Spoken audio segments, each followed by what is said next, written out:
Buenos Dias Gunners Collective. Back at it, you already know. Ba-da-ba-ba-ba-ba-ba. And another one. Ba-da-ba-ba-ba. Like a ba-da-ba-ba-ba. Like a smack at it. Bye-ya. Bye-ya. Bye-ya. Order, as you can tell by that thumbnail right there, there was three. Yes, there once was three Nortenos, man. But they weren't.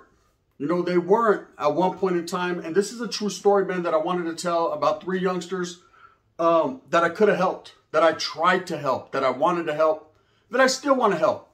But in a menudo style, direct fashion, it got out of my hands. You know, other entities entered the picture, and just the way they were raised and what they seen in front of them and what they got put on their plate, what was presented itself, was just a little too much for me to detour. Now, you need to understand this, right? Youngsters, when I run into them, I try to game them up, give them klecha, schooling, whatever's going to help them to make the right moves, the right decisions, the right power plays in their life. That's facts. Now, I'm not always that heavy influence that they need. Some of them may pay me no, never mind. Ah, man, you're old school, man. It ain't the 90s no more, Holmes. You don't know what it is nowadays. You know, going to Peachy Edgar, I'm doing my thing. And I say, you know what? Do your thing. That's cool, man. You know, don't go based off what I did, because if you go based off what I did, you'll probably do all day in prison. But at the same time, if I do have some game to give them, I'll give them that knowledge that you can't get in college. Guard! I got some knowledge for them, right? And that's definitely what I try. Now, a long time ago, I came across these three kids. Okay? That time I got hair sticking out of my nose and shit. That's just the way it be, like, at least I'm real. I came across these three youngsters, and these three youngsters, I was with this chick. We were in a relationship. This was her family members. And I remember these three kids, they were good kids. You know, one of them was her Theo's son, and the other two were her nephews, her sister's sons. Now, you need to understand that I was around them quite frequently. You know, I was seeing them grow up. They were young. I'm talking about 8, 9, 10, 12 years old. Just little kids.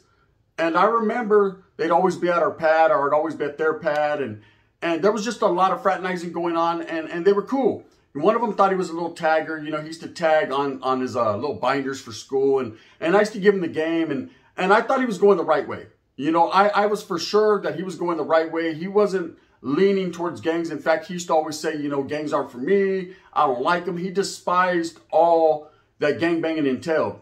You know, he's seen it his whole life and grew up around it.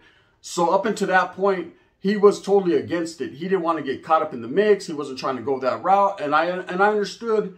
And I thought he, out of all of them, was the one that was going to prosper.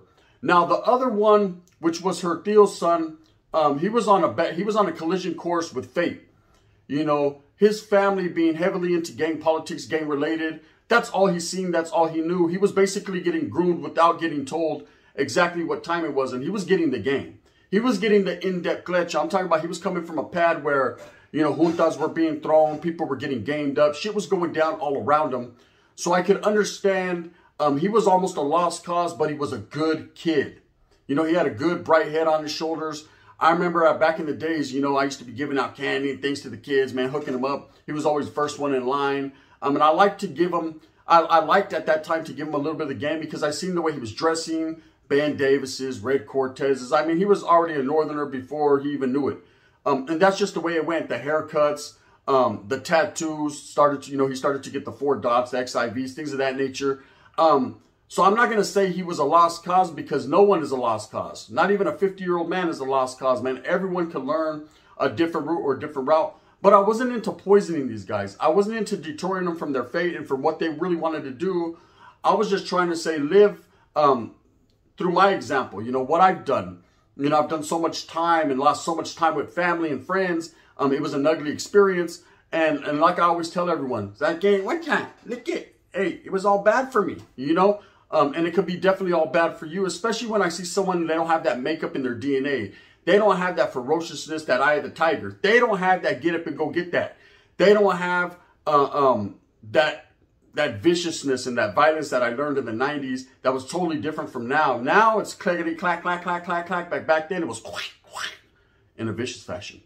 The other kid was still young enough to mold like clay, okay? He, of course, was growing up in the same household where his brother was the little tagger and you know, his jefita was in and out of his life, and all his family were into the gang politics, the gang, you know, pushing that gang message, really doing that. He even seen me as myself on some occasions, you know, in that mix. So he had nothing to look up to other than, you know, gang members and people of that nature. And it was very unfortunate because this kid, again, was another young, bright kid. He used to get good grades in school. He was that one. But every time he came home, it's like he changed. As soon as he got home, he took off his little school uniform and put on Ben Davis's and Cortez and tried to be that one hanging out on the porch with the big homies. You know, the one from Menace to Society? Man, what the hell is that? You know what I mean? That kid wanted to hold a gun, wanted to, you know, present himself as somebody he wasn't. I mean, he was young, and we paid it no never mind. He was too young to really know what was going on, or we thought. Okay, the reason I tell this story is a very unfortunate story. Lies, deceit, betrayal. A lot of things happen in these kids' life, man. And it basically led them all to that same spot, which ultimately, if you want to be in the mix, is going to lead you to, and that's prison or death, right? In this case, it led them all to prison, and one of them was pending prison. Now, the reason I tell this story is it's unfortunate, but it happens everywhere. You know, it's the same old love song, same old water tale, same old hood song, but it's true and facts. You know, the one kid that was a tagger, man, what had happened was he had a sister, and she came home one day with a boyfriend. And I remember her coming home with this boyfriend. He was already in the mix. He was already heavily in the mix, still continues to be. I'm not going to say his name, but let's just say he's doing his thing. I ain't mad at him. But he started to influence his old lady's brother. He started to take him places, to hang around with certain homeboys. And this kid started to change his hairstyle, started to change the way he moved, the way he grooved. He wasn't coming home at night anymore. He was staying out. He was getting picked up by the police for petty crimes. I just seen him going down that same path that I did. You know, I didn't even get a chance to really go down that path. It was just boom, 0 to 100. There you go, YA for all day, and then straight to prison. But this kid was gradually gravitating towards that lifestyle, and there was nothing I could do. I sat him down one day and I told him, is this what you really want? Is this the route you're really willing to go to? Make several sacrifices for the struggle and the cause that you don't really know about. See, you're trying to be like someone else. That Vault's a lost cause. He's already deep in the game. He's already got his homeboys. He's acknowledged, respected in his barrio. And that's just the way that's going to go, man. And more power to him. I'm not saying he's a bad guy, but at the same time, you're going to go down in flames with him. He's on a collision course of destiny, right? And his destiny is going to be prison. Facts. And this kid was willing to put all the good game to the side to prove himself to these guys that didn't really even care about him or know him. Like I said, he was going to this other guy's barrio, and of course, he eventually got jumped in, got placated in, became part of that hood, man. And of course, when you're new and you're a new booty and you're new to the hood, man, it's up to you to take the initiative to prove yourself, to gain that respect that you so richly want or deserve. Boys, having respect, that's even better, right? He wanted to have some respect. So, of course, he got caught up in a gang shooting, man. Very unfortunate. The kid got maxed out 18 years. Luckily, he only got 18 and not the elbow. But he's sitting down in prison now, 18 years. I recently seen a picture of him, and I was I was sad when I seen the picture. Because all the game I tried to give him, and he had a great future. I mean, like I said, he used to despise gangs. It wasn't his mix, but it took one individual to indoctrinate him and spit him up. You know, that individual, if you really cared about him, he wouldn't have went that route with that kid. You know, he was family. He should have let him blossom and do what he did instead of encouraging it and basically force feeding him and giving him knowledge that he definitely didn't need to learn in college. He needed to take his ass to real college. Now, with the other kid, which was his brother, he was young and he started to gradually go that way, but on his own. He didn't join up with his brother's hood. He didn't follow his footsteps. He did his own thing. He got caught up in the system. When you get caught up in the system, being placed in placement and different households and moved from city to city, you're going to gravitate towards what you see, which of course, all kids in placement or people that are placed in those type of environments, they all come from troubled households. They all come from hoods, Vaudeville street gang terrorists. They're just doing their thing, you know. And they were a heavy influence on this kid. And what happens eventually, you know, he turns into super Norteño, probably the hardest of the three, and starts to do his own thing, minimizes his communication with his family, doesn't want to be in contact with his people, just goes that route. Eventually, over time, I hear that he's sitting in county jail fighting a life case. To which degree of life case? The highest degree of life case. And it's all because that's all he's seen. See, these kids never got that opportunity or that chance to have a positive role model in their life. I tried to be that, but with tattoos all over me and telling war stories on the front porch with their uncles, how could I be that positive influence? I just couldn't. You know, it wasn't that I shouldn't or I wouldn't. I tried, but it just, you know, someone's sitting there telling you, you got to stay out of prison. And then the next minute they're like, hey, homie, when I was in the pen, I was sticking all kinds of shit in my eye. I didn't want to, but I had to. God! They're going to take those stories because they're more drama. See, it seems more fun, you know, and that's going to have the influence rather than, hey, homie, stay in school because you want to be just like me, magana frau. Now, they want to smoke that frau too. They want to be part of what you got going on. Eventually, like I said, he distanced himself from his family. He chose his own route, which ultimately was just like the route his brother chose, just different vaudevilles, different hoods. And he got heavily into the gang mix, and now he's sitting down. You know, he's going to sit down for a very, very long time. You know, when he did come back into the mix and his family finally found out what he was into, because like I said, they had placed him in placements and basically took him from his family.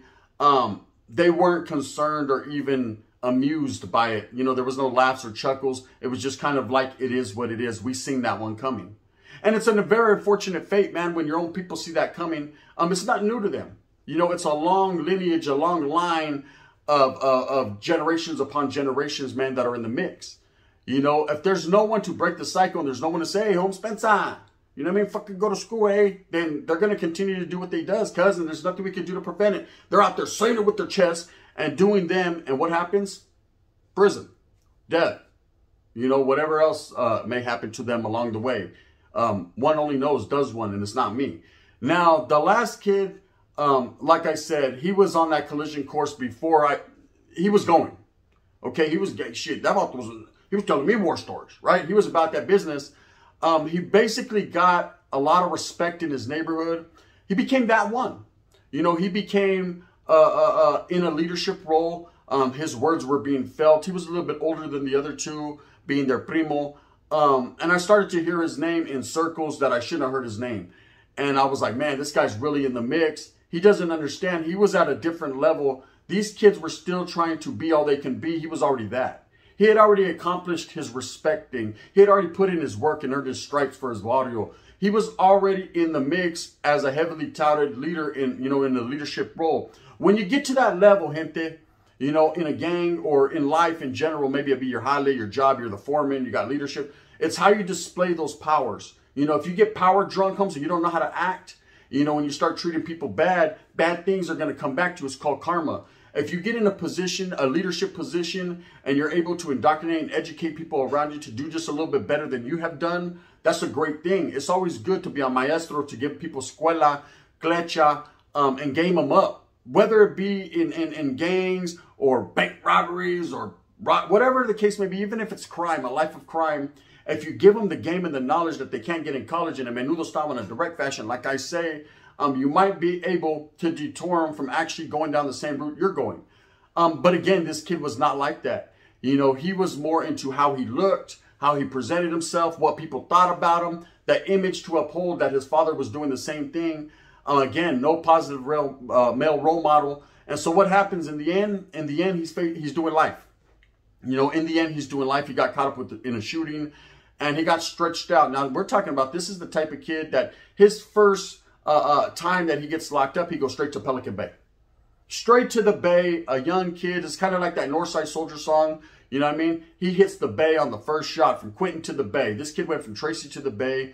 He was already in the mix. I remember catching him after him getting out on his first term, and now he was a lost cause, man. And when I say lost cause, I don't mean he wasn't about his shit, man, because the cause is definitely a real one. But he was a lost cause in the point in fact that there was too late. There was nothing you could tell him.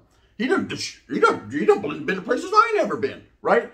He knew exactly what it was to be a Norteño soldado. He knew exactly what it was to struggle a little bit. He knew what his strive was. He knew the forever forwardness of this. He knew exactly what it entailed to be a soldado, and he stood 10 toes down for that, man. And that accomplishment, not many can say they've done. Now, I'm not going to say it's the greatest accomplishment in the world, but it's not the worst. When that's what you truly believe in, no matter what your belief system is, Hames, you rock with that. Okay, I'm gone with the... And that's where you go. So I remember sitting down and having that one conversation with him, like, man, I'm hearing your name all over. What's happening with it? And he was like, look, Theo, because he always called me Theo. He was like, look, Theo, this is just the way it is, man. You know, I'm just with that. And I said, no, I understand you're with the program. I used to be the same boat. Remember, the key word here is used to. You know, whether I got pushed out or I decided to pull out doesn't matter. What does matter is the fact that I know everything you're going through. You know, I told him and I said, and some of the things I don't. You know, things have changed. Watered down, no. If anything, got a little bit more murky in that camp, right? To the point that I'm not going to disrespect what you got going on, but just always be aware. So I taught him awareness, a little bit more of game, to stay aware, to watch his own people because people are watching him. Now, meanwhile, those other two kids are striving. One of them is sitting in high desert, mad at the world, right? Becoming more and more angry because his family that he tried to portray or that he loved so much, this homeboy that taught him all this is no longer looking out for him. No one's looking out for him. He's struggling. He's doing what he does. He's sitting down and he's becoming angrier and angrier, right? Now, the other kid who distanced himself from his family, who didn't want to be in that mix, wanted to do his thing as a gang member and do it on his own, continues to sit down patiently by himself. 3 different attitudes. One attitude that was forever for the cause. One attitude that he was a Norteño through and through. This is just what he was. It was a destination that he accomplished, and he continues to do it to this day. The other one was mad because somewhere along the line, he knew he made a bad decision, and he's finally realizing it, but it's too late. When you're in the mix, man, you got to save face. You got to hold it down for what you truly believe in and for the people that depend on you and that are around you. Because every Norteño that strives depends on each other. You're only as strong as your weakest link. You know, it's always been the minority group in county jails, prisons, wherever you're at. So it takes a lot to be a Norteño. It takes a lot to strive for that cause. It takes a lot to go through those struggles of being locked up, locked down, always, you know, on lockdown, you know, never hitting the yards like you want to or you should. You know, a lot of people say general population is cracking, it's cracking. And that's how I know they've never been there. Because let me tell you something, man, it's not cracking, it's always on lockdown. Now, when it does pop, once it pops, it don't stop, right? It definitely does that. But at the end of the day, man, there's a lot of people that are seasoned vets that have been around a long time that know that if it gets to that point, all you're going to do is lose your gente, your soldados, your people, and you're going to mess up, you know, the program that's going on there. So it very, very, very rarely goes down. And when it does, it really does. Okay, but this individual, this kid is sitting there in high desert in a most dangerous situation, a precarious situation, wondering and thinking to himself, how did I end up here? Well, I'm going to tell you how you ended up there. You were a follower and not a leader. See, if you're a leader in the game, you're a leader in your community, you're a leader amongst your people, you're going to get a lot more respect. When you're a follower, they might not tell you to your face, but at the end of the day, everybody, and this is just not in the gang life, but everybody sees you for what you are, and they might say, hey, homie, yeah, that's right, that's right. Poop butt. That's my poop butt. You see him? He'll do anything. Watch out, watch out, watch out. Hey, homie, can you go to the taco truck and give me a burrito? Yeah, Simon, homie, what kind? He thinks he's being cool, but really. Carne asada. Watch this, watch this. And a horchata. I got you, homie, what size? Large, puto. And that's how it is.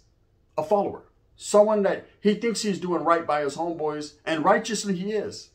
But no one appreciates that, okay? That you got the other kid, man, that just is against the world. It's me against the world. He doesn't want nothing to do with anyone else. Where he will end up and how he will end up there, one never knows, does one. His struggle continues. It's an ongoing struggle within himself. Something along the lines made him detach himself from his people, and he chose the Norte. And I hope that he sincerely gets everything that he truly wants. You know, I tried to help that kid. I remember telling him, you know, I'll give you so much amount of money if you can graduate high school, to which he never accomplished. And when he finally did, there was nowhere for me to reach that to him, you know. And he did that while incarcerated. But I still ain't forgot about him. Now, the other kid, like I said, man, is definitely in a leadership role and definitely has the qualities displayed as a leader, has been doing that.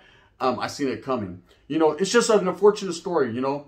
Betrayal, lies, deceit, lies and deceit by their own family members. You know, lying to them, deceiving them, into thinking there's something they weren't quite ready for. But ultimately, man, it's time to man up, and they became men, and they chose the path in their life that they chose, and I am knocking them for it. With that being said, gente, just a little story. Maybe it helps you, maybe it don't, you know. But whatever the case may be, these three young men are definitely in the struggle, and they're about that business, fully functioning and active. With that being said, I hope that you move smooth with a purpose. Get every single thing that you want coming to you. Remember, it's about your family. If you got to reach one and teach one. You know, if you don't teach your kids a certain way, then they might end up a different way. And then, you know, karma's going to come back to bite you in the culo. Look at me. I thought I was cool. Nortenos, doing all that, right? Till one day my daughter comes home and I said, what happened? She said, it's soul. That's it. I said, oh, shit.